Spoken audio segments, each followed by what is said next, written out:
నమస్కారం అందరికీ. ఇవాళ మనతో పాటు మన స్టూడియోలో డాక్టర్ ఆర్బి సుధా గారు ఉన్నారు, celebrity astrologer and life coach అంటూ. మరి మొన్నటి దాకా మనం ఆగస్ట్ నెల ఫలితాలు ఇంకా 1 year ప్రెడిక్షన్స్ కూడా తెలుసుకున్నాం. కానీ ఇప్పుడు ఈ 6 months అంటే అప్కమింగ్ 6 months ద్వాదశ రాశుల వారికి ఎలా ఉండబోతుంది, వాటి పరిహారాలు ఏంటో మేడం అడిగి వివరంగా తెలుసుకుందాం. ఇప్పుడు ఆల్రెడీ ఇయర్లో 6 months అయిపోయినాయి. అంటే ఆల్రెడీ మీరు 1 year ప్రెడిక్షన్స్ చెప్పారు, బట్ అందరూ ఈగర్గా వెయిట్ చేస్తున్నారు ఈ 6 months ఏమవబోతుంది అనేది. ఆల్రెడీ 6 months అయిపోయింది, బట్ ఈ 6 months కూడా ఇంకేమైనా చేద్దాం, ఇంకెలా ఉండబోతుంది అందరికీ అనేది పెద్ద కాన్సెప్ట్. సో అలా ఈ 6 months ద్వాదశ రాశి వారికి ఎలా ఉండబోతుంది? తప్పక చేద్దాం. అది 6 months ఎలా ఉంది అనడానికి ఏంటంటే ఫస్ట్ మనం చూసుకోవాల్సింది గోచారం చూస్తాము. గోచార రీతిగా ఎలా ఉందో ఫస్ట్ చూద్దాం. మనకేమో మీన రాశిలో రాహు ఉన్నాడు. ఆయన ఇయర్ ఇంకా మూవ్ అవ్వట్లేదు. డిసెంబర్ తర్వాత మిగతా నెక్స్ట్ ఇయర్ 2025 కి అవుతుంది. ఎలాగో మనం చెప్పుకుందాం తర్వాత. అలాగే కుంభంలో శని ఏంటంటే రిట్రోగ్రేడ్ అయ్యి ఉన్నారు. ఆయనేమో నవంబర్ 15th కి డైరెక్ట్ అవుతున్నారు అనమాట. అలాగే మనం చూసాము అంటే గురు ఏమో మనకి నెక్స్ట్ ఇయర్ మళ్ళీ మారుతున్నారు. ఆయన ఇప్పుడు ఉండేది ఏంటంటే వృషభ రాశిలో ఉన్నారనమాట. అలాగే కేతు చూసామంటే కన్యలో ఉన్నారు. మేజర్ ప్లానెట్స్ ఇవి 4 ప్లానెట్స్ ఎక్కువ మాట్లాడుకుంటాం. మిగతావన్నీ ఏంటంటే మూన్ అయితే ఒక రాశిలో 2.5, 2.5, 3 రోజులు అంతా ఉంటుంది. సన్ అయితే ఒక 30 రోజులు మనకి తెలిసిన నెల అలాగే వస్తుంది.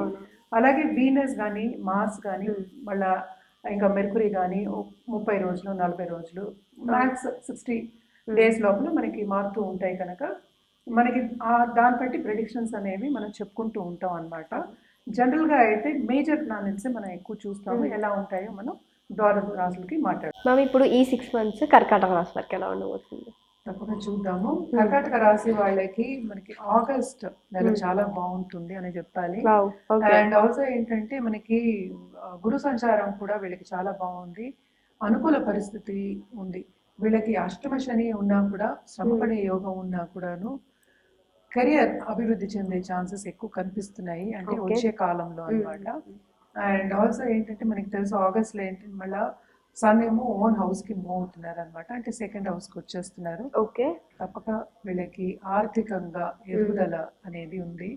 అలాగే గవర్నమెంట్ తో పని చేయించుకోవాలి. ఎస్పెషలీ గవర్నమెంట్ కాంట్రాక్టర్స్ కానీ, లేకపోతే గవర్నమెంట్ తో పాటు పనిచేసే వాళ్ళు కానీ, ఇంకా ఏంటంటే గవర్నమెంట్ ఎంప్లాయీస్ ఉందాం, లేకపోతే సెంట్రల్ గవర్నమెంట్ అయినా సరే, అది స్టేట్ గవర్నమెంట్, వాళ్ళకి మంచి సూచనలు కనిపిస్తున్నాయి. అలాగే రికగ్నిషన్ వచ్చే సూచనలు బాగా కనిపిస్తున్నాయి అనమాట. And as a family whole family బాగా పైకి వచ్చే ఛాన్సెస్ ఎక్కువ కనిపిస్తున్నాయి అనమాట. సెకండ్ లార్డ్ వల్ల సెకండ్ హౌస్కి వెళ్తున్నాడు. సో బాగుంటుంది అని చెప్పాలి. కానీ 3వ ఇంట్లో కేతు ఉన్నారు కనుక వీళ్ళకి తోబుట్టువులకి కొన్ని ఇబ్బందులు వచ్చే ఛాన్సెస్ ఎక్కువ కనిపిస్తున్నాయి. అండ్ ఆల్సో ఏంటంటే మనకి 9th లో రాహు ఉన్నాడు కనుక తప్పక వీళ్ళకి ఫారిన్ టచ్ అనేది ఉంటుంది, ఫారిన్ ట్రావెల్ అనేది ఉంటుంది. వీళ్ళు కూడా ఏంటంటే పెద్దవాళ్ళు పూర్వీకులు బ్లెస్సింగ్స్ తీసుకోవడం అనేది మంచిదన్నమాట. అలాగే కాల సర్పదోష నివారణ పూజలు చేయించుకోవడం చాలా మంచిది అని చెప్పుకోవాలి. ఈ రాశిలో ఉన్న లెట్స్ ఏ బిజినెస్ పీపుల్కి, ఇన్వెస్ట్మెంట్ రంగంలో ఉన్న వాళ్ళకి, ఫైనాన్షియల్ మార్కెట్లో ఉన్న వాళ్ళకి చాలా బాగుంటుంది. ఎస్పెషల్లీ ఆగస్ట్, సెప్టెంబర్ ఫస్ట్ కొంచెం మిడ్ సెప్టెంబర్ వరకు, తర్వాత నవంబర్ నుంచి బాగుంటుందని చెప్పుకోవాలన్నమాట. చాలా బాగుంటుంది, ఎంజాయ్ చేస్తారని చెప్పాలి. అండ్ ధర్మక్షేత్రాలు తప్పక వీళ్ళ రిలీజియస్ గా ఏంటంటే డిస్కోర్సెస్ లో పాల్గొనడం కానీ, వెళ్ళి బిందు వినోదాల్లో పాల్గొనడం, అలాగే ఏంటంటే ఎంటర్టైన్మెంట్ కింద అంటే సినిమాలకు వెళ్ళడం కానీ, ఒక వెళ్ళి బయటికి వెళ్ళి భోజనం చేయడం కానీ, ఇలాంటివన్నీ ఫ్రెండ్స్ అండ్ ఫ్యామిలీ తోటి జరుగుతుంది.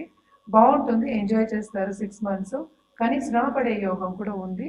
అండ్ ఆల్సో ఏంటంటే ఫ్యామిలీ పరంగా నేను అభివృద్ధి చెందుతానన్నాను, కొన్ని ఇబ్బందులు అనేవి తప్పవు. కొత్తగా పెళ్లి చేసుకోవాలనే వాళ్ళకంతా ఇది పార్ట్నర్ కోసం వెతికే వాళ్ళందరికీ కూడా ఇవి మంచి సూచనలే. ఈ టైంలో వెతుక్కుంటే మంచి వాళ్ళు వచ్చే ఛాన్సెస్ ఎక్కువ కనిపిస్తున్నాయి. అలాగే మన రెమెడియల్ మెషర్స్కి వచ్చామంటే తప్పక సండే ఆదిత్య హృదయం చదువుకోవడం మంచిది. హెల్త్ విషయం అంటే అందుకోసం అది చదువుకోవాలి. అలాగే నవగ్రహం చుట్టూ ప్రదక్షిణ చేయడం కానీ, నవ స్తోత్రం చదువుకోవడం అనేది చాలా మంచిది అనమాట. ఇవన్నీ చేసుకుంటే ఏంటంటే ఇంకా బాగుండే ఛాన్సెస్ ఎక్కువ ఉంది. సో ఈ రాశి వాళ్ళు ఏంటంటే తప్పక దుర్గాదేవికి మనకి వచ్చేదంతా కూడా ఇప్పుడు పండుగలు, శ్రావణ మాసం పండుగలని ఇంకొక తర్వాత ఒకటి ఉంటాయి. సో దుర్గాదేవికి చేయడం, అలాగే శని చాలీస చదువుకోవడం, దుర్గా చాలీస చదువుకోవడం, శని చాలీస చదువుకోవడం చాలా మంచిది.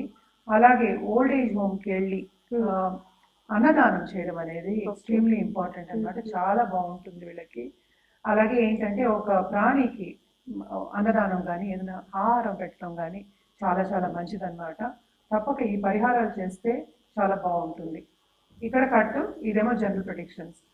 సో ఇదంతా బేస్డ్ ఏంటంటే మనం జనరల్గా చెప్పుకుంటున్నాము, కానీ ఏదైనా సరే వ్యక్తిగత జాతకం మీద ఆధారపడి ఉంటుంది.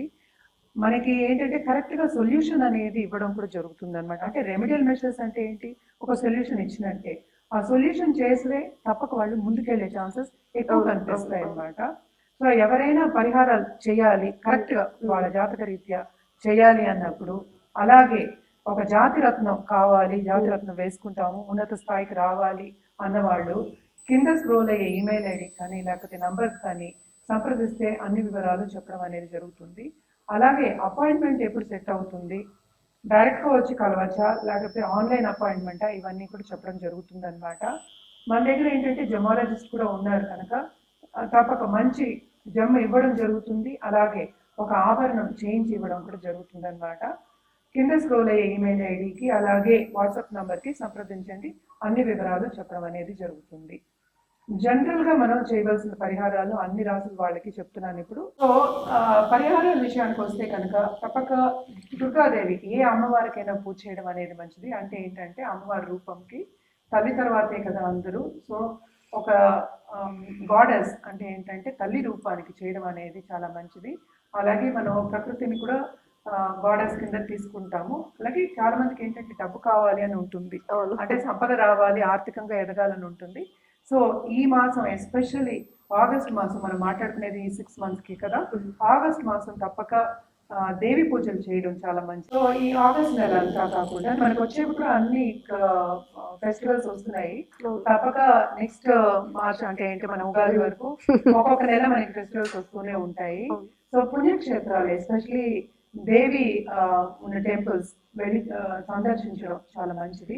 అలాగే పుణ్య నది స్నానాలు చేయడం కూడా చాలా మంచిది అనమాట, ఎస్పెషలీ శ్రావణ మాసంలో. అలాగే నవంబర్ డిసెంబర్ లో కూడాను మనకి ఎలాగో దేవి నవరాత్రులు కూడా వస్తాయి కనుక దేవిని పూజించడం అనేది చాలా మంచిది.